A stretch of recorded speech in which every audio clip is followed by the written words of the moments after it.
Selamat datang kembali di pembahasan kita.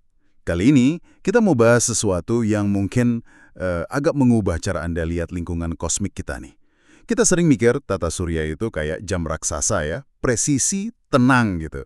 Tapi gimana kalau ternyata kekerasan, maksudnya tabrakan antar benda langit, itu bukan hal aneh, tapi malah ya bagian rutin dari tata surya.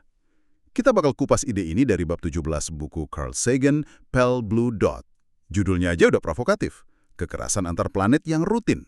Jadi misi kita kali ini, kita coba pahami kenapa sih tata surya ini lebih mirip mungkin arena tembak kosmik daripada taman yang adem ayem. Siap ya? Kita mulai dari yang paling ikonik deh. Tapi dulu bikin bingung banget. Cincin Saturnus. Benda indah ini apa sih sebenarnya? Dan apa hubungannya sama kekerasan kosmik tadi? Kita semua tahu lah ya gambar Saturnus, planet gede dengan cincinnya yang keren itu. Tapi coba bayangin jadi Galileo, abad ke-17, pakai teleskop pertamanya ngelihat ke sana.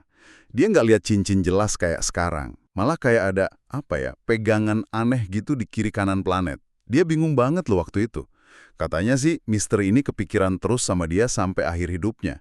Apa yang dia lihat itu? Ya wajar sih Galileo bingung, alatnya kan masih sederhana banget waktu itu. Butuh ratusan tahun, terus ada wahana kayak Voyager, baru kita ngerti cincin Saturnus itu apa. Sekarang kita tahu itu bukan benda padat satu lempeng gitu, tapi isinya triliunan partikel es, ukurannya macam-macam, ada yang kecil banget kayak debu, ada yang segede rumah, mungkin gunung kecil juga ada. Dan penting nih, tiap bongkahan itu ngorbit sendiri-sendiri, kayak bulan super mini yang jumlahnya nggak kehitung. Voyager nunjukin ada ribuan cincin tipis malah. Kompleks banget sistemnya. Oke, triliunan bongkahan es. Tapi pertanyaannya nih, datanya dari mana semua itu? Kalau nggak barengan sama planetnya, gimana cincin ini bisa ada? Ada hubungannya nih sama tema kekerasan kita? Nah, justru itu koneksinya. Teori yang paling kuat sekarang itu bukan bilang cincin itu sisa bahan asli Saturnus, tapi kemungkinan besar cincin ini tuh produk dari kehancuran. Ada dua kemungkinan utama nih. Pertama, mungkin dulu ada bulan Saturnus yang apesnya terbang terlalu dekat ke planetnya. Nah, di jarak tertentu, gravitasi Saturnus kan kuat banget tuh. Gaya pasang surut namanya. Itu bisa lebih kuat narik sisi bulan yang dekat daripada yang jauh. Akhirnya bulannya robek, hancur berkeping-keping. Ditarik sampai hancur sama planetnya sendiri. Ngeri juga ya. Terus kemungkinan keduanya apa? Yang kedua ini melibatkan tamu. Bisa jadi bulan yang sama itu ketabrak komet atau asteroid gede yang lagi lewat. Tabrakan kayak gitu ya jelas bisa ngancurin bulan juga. Nah, kuncinya dari dua skenario ini itu lokasinya. Kalau bulannya hancur cukup dekat sama Saturnus, ada batasnya namanya batas Roche. Nah, gravitasi planet jadi terlalu kuat. Serpihannya itu nggak bakal bisa ngumpul lagi jadi bulan baru, malah kesebar. Tabrakan lagi sama serpihan lain makin halus, terus jadi cincin datar kayak yang kita lihat sekarang. Jadi cincin Saturnus yang indah itu bisa jadi sebenarnya kayak monumen megah dari peristiwa kehancuran kosmik gitu. Pengingat abadi kekerasan masa lalu. Wah, itu beda banget ya cara ngelihatnya. Ada perdebatan nggak sih soal teori ini? Atau udah pada setuju nih para ilmuwan? Ini teori yang paling kuat sih sekarang, banyak bukti observasinya juga. Komposisi cincinnya kan es banget tuh, mirip sama bulan-bulan esnya Saturnus. Ya pasti ada detail yang terus diteliti lah ya, kayak umurnya berapa, gimana persisnya prosesnya. Tapi ide dasarnya, cincin itu hasil kehancuran, entah ditarik gravitasi atau ditabrak, itu udah diterima luas kok. Ini jadi contoh pertama kita nih, gimana kekerasan itu membentuk fitur di tata surya. Menarik, menarik. Cincin Saturnus ini ternyata baru awal cerita ya. Kalau kita lihat lebih jauh lagi ke masa lalu tata surya, ada bukti lain nggak yang nunjukin kalau dulu lingkungan kita ini jauh lebih brutal? Oh jelas, ada. Bukti paling deket ya tetangga kita, bulan. Coba deh perhatiin foto bulan purnama. Ada area terang kan, namanya dataran tinggi atau highlands. Kalau pakai teleskop atau mata jeli aja, itu kelihatan penuh bopeng. Kawah semua itu, bekas tumbukan. Nah yang penting itu jumlahnya. Kepadatan kawah di dataran tinggi bulan itu banyak banget. Jauh lebih banyak daripada kalau laju tabrakannya dari dulu sama kayak sekarang. Jadi bulan itu kayak nyimpen catatan sejarah pengeboman kosmik gitu ya? Persis, kawah-kawah tua itu bukti fosil dari zaman yang jauh lebih kacau. Sekitar 4 miliar tahun lalu lah. sering disebut pembombardiran berat akhir.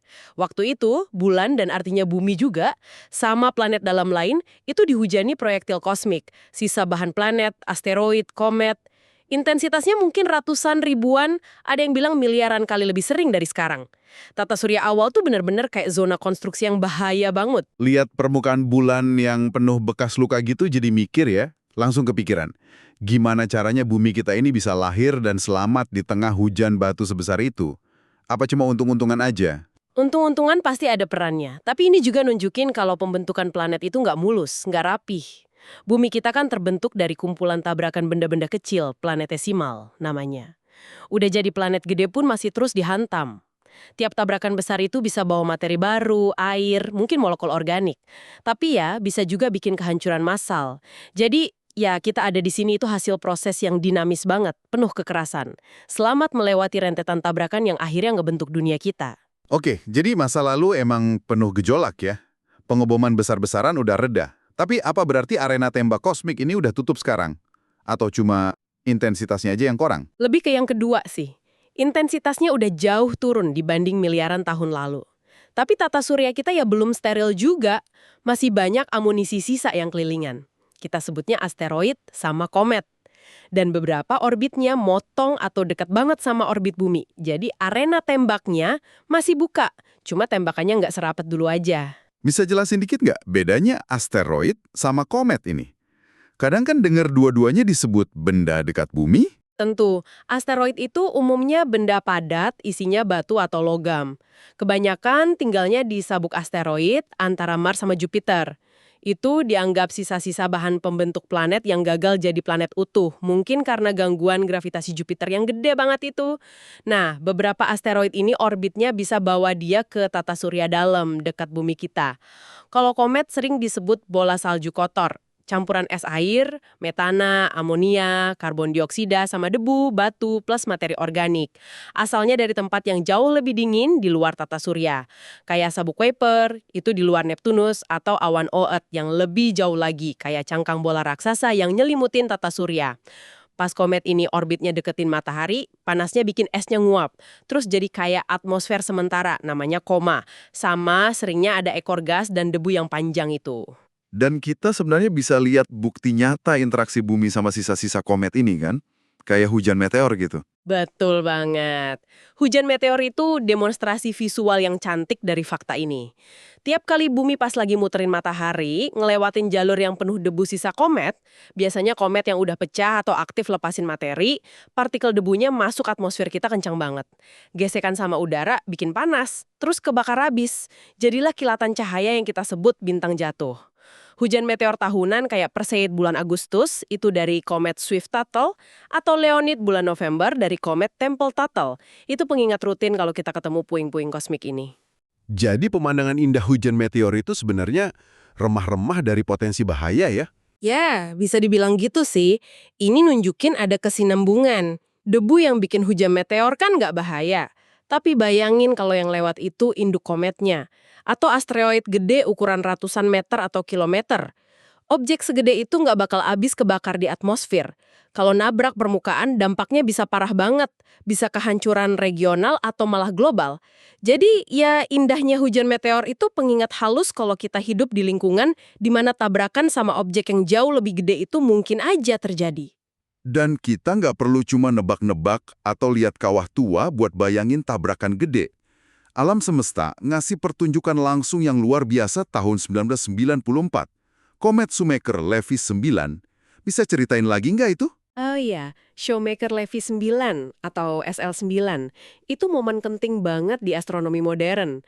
Komet ini ditemuin tahun 1993 sama Caroline dan Eugene Shoemaker plus David Levy. Uniknya, pas ditemuin itu kometnya udah pecah. Jadi kayak serangkaian fragmen sekitar 21 biji, baris gitu kayak kalung mutiara kosmik. Dan pas dihitung orbitnya, hasilnya bikin kaget. Rangkaian fragmen ini lagi menuju tabrakan langsung sama planet Jupiter. Ini pertama kalinya manusia tahu sebelum kejadian bakal ada tabrakan antar planet. Iya, betul. Belum pernah ada sebelumnya. Kita tahu kapan dan di mana kira-kira nabraknya. Seluruh dunia langsung ngarahin teleskop terbaiknya ke Jupiter bulan Juli 1994. Deg-degan juga nunggunya, nggak yakin bakal kelihatan apa. Laporan awal dari beberapa tempat sempat nggak jelas. Soalnya nabraknya di sisi Jupiter yang lagi nggak ngadep bumi waktu itu. Tapi pas Jupiter muter, nah mulai kelihatan buktinya. Dan hasilnya gimana? Semengejutkan yang dibayangkan? Lebih malah. Teleskop Hubble sama teleskop gede di bumi nangkep gambar-gambar dahsyat. Ada bola api raksasa, fireball, naik tinggi banget di atas awan Jupiter. Ukurannya lebih gede dari bumi. Terus ada material gelap, plum, kelempar ribuan kilometer ke angkasa. Dan tiap habis satu fragmen nabrak, muncul bekas luka hitam di atmosfer Jupiter. Beberapa ukurannya lebih gede dari diameter bumi loh. Bekasnya itu tahan sampai berminggu-minggu. Jadi saksi bisu energi tabrakannya. Saya ingat banget waktu itu nunggu kabarnya. Rasanya campur aduk antara ngeri sama takjub lihat kekuatan segede itu beraksi, walau dari jauh. Wow, lihat bekas segede bumi di planet lain gara-gara komet nabrak, itu beneran ngasih perspektif ya. Pelajaran terbesarnya apa dari SL9 ini soal tema kekerasan rutin di tata surya? Pelajaran paling gedenya ini, peristiwa SL9 itu bukan cuma bukti teori, tapi peringatan visual yang jelas banget. Kejadian itu maksa kita secara real time buat ngakuin kalau jenis kekerasan kosmik yang dulu ngebentuk planet dan ninggalin kawah-kawah tua itu masih kejadian. Itu bukan cerita masa lalu doang. Tabrakan besar itu bagian dari realitas tata surya sekarang. Kita jadi saksi langsung proses yang biasanya cuma kita simpulkan dari bukti nggak langsung. Ini bikin kita sadar akan kerapuhan kita di arena tembak kosmik ini. Lebih dari sekedar lihat kawah tua di bulan. Peringatan yang sangat nyata ya. Dan tentunya kalau ini bisa terjadi di Jupiter ya secara prinsip bisa juga di bumi kan. Kita tahu ada asteroid yang orbitnya mepet-mepet bumi. Ada populasi namanya objek dekat bumi NEO. Orbitnya memang lewat dekat atau malah motong orbit bumi. Asteroid kayak 4179 Toutatis atau 4769 Castalia itu pernah lewat relatif dekat. Ada juga 4660 Nereus yang orbitnya deket banget sampai pernah dipertimbangkan jadi target misi wahana antariksa. Keberadaan benda-benda ini ya pengingat terus-menerus kalau kita berbagi ruang sama potensi bahaya. Jadi pemahaman soal kekerasan rutin ini benar-benar ngubah cara kita lihat tata surya ya. Bukan lagi cuma tarian planet yang anggun dan bisa ditebak gitu. Banget. Ini nambahin lapisan realitas yang lebih kompleks, lebih dinamis. Tata surya itu bukan lingkungan yang diem aja, jinak gitu. Ini tempat di mana penciptaan sama kehancuran itu jalan barengan. Tabrakan itu bagian penting dari evolusinya, bukan kejadian aneh. Paham ini penting, bukan buat nakut-nakutin ya, tapi biar kita punya perspektif yang benar soal posisi kita di alam semesta dan risiko yang memang ada. Ini juga jadi bikin mikir soal kesiapan kita, tapi itu mungkin bahasan lain kali ya. Oke. Coba kita tarik kesimpulan deh dari obrolan kita kali ini, yang fokusnya ke ide kekerasan antar planet yang rutin dari bab 17 buku Sagan. Poin utamanya berarti, tabrakan kosmik itu bukan hal luar biasa ya, tapi proses yang terus-menerus ngebentuk tata surya kita, dari dulu sampai sekarang. Iya, betul. Buktinya ada di mana-mana. Cincin Saturnus itu sisa kehancuran. Muka bulan yang bopeng itu arsip pemboman masa lalu. Hujan meteor itu interaksi rutin sama debu komet. Dan ya itu tadi, peristiwa SL9 di Jupiter sebagai demo langsung kalau proses ini masih jalan. Ini ngasih gambaran tata surya yang lebih liar, lebih dinamis daripada sekedar jam kosmik yang kalem. Paham kenyataan ini rasanya ngasih dimensi baru ya soal keberadaan kita di sini. Kita nggak hidup di tempat yang aman-aman aja, tapi justru di tengah panggung kosmik yang aktif dan kadang bahaya. Perspektif itu penting. Sadar kalau kekerasan kosmik ini rutin terjadi itu ngasih konteks buat sejarah panjang kehidupan di bumi, yang mungkin juga diwarnai peristiwa tabrakan di masa lalu. Beberapa mungkin bikin punah, tapi yang lain mungkin malah buka jalan buat evolusi baru. Nah, ini bawa kita ke pemikiran terakhir nih buat Anda bawa pulang. Kalau tabrakan itu bagian rutin dari permainan kosmik ini, kayak yang bukti-bukti tunjukin, apa artinya buat pemahaman kita soal sejarah kehidupan di bumi? Gimana peristiwa kayak gini mungkin udah ngebentuk jalur evolusi kita? Dan kalau lihat ke depan, gimana realitas ini seharusnya ngaruh ke cara kita lihat masa depan peradaban kita di planet ini? Pertanyaan yang dalam tuh buat direnungin. Dari semua aspek kekerasan kosmik yang kita bahas tadi, cincin dari kehancuran, hujan meteor, tabrakan raksasa di Jupiter, mana sih yang paling bikin Anda kaget atau paling menarik buat Anda pribadi? Sampai jumpa di pembahasan kita berikutnya ya.